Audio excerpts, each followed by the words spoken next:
ఈ మేడ మీద నుంచి దూకితే ఏమవుతుంది? మేడ ఎరగతాది. మరి ఈ వాటర్ ట్యాంక్ మీద నుంచి దుక్కితే ఏమవుతుంది? వరి బీజం ఆపరేషన్ జరుగుతాది. అదే మామా, మనం చిన్న చిన్న వాటి మీద నుంచి దూకితే ఏమేమో ఇరిగిపోతున్నాయి. ఒక ఆమె అంతరిక్షం నుంచి ఎగురు దుక్కేసిందంట, ఆయన ఆమెకేం కాల. ఎవరదా? ఎవరో సునీత విలియమ్స్ అంట మామా. ఆమె అంతరిక్షం నుంచి ఎగిరి దూకలేదురా, క్రూ డ్రాగన్ క్యాప్సూల్ నుంచి వచ్చి దిగింది. అర్థం కాల. మీకు అర్థమయ్యే విధంగా కామెడీగా చెప్తాను వినండి.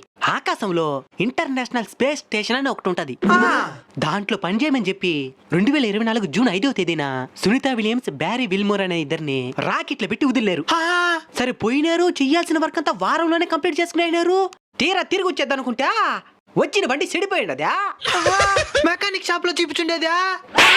అంతరిక్షంలో వీళ్ళిద్దరే ఉండేది, మెకానిక్ షాపులు ఉండవు. అయ్యో, ఆ తరువాత శాస్త్రవేత్తలు 9 నెలలు కష్టపడి మన ఎలాన్ మస్క్ మామ స్పేస్ ఎక్స్ సంబంధించిన క్రూ డ్రాగన్ క్యాప్సూల్ ని అంతరిక్షానికి పంపించి వాళ్ళిద్దరిని సురక్షితంగా భూమి మీదకి తీసుకుని వచ్చినారు. అమ్మయ్య.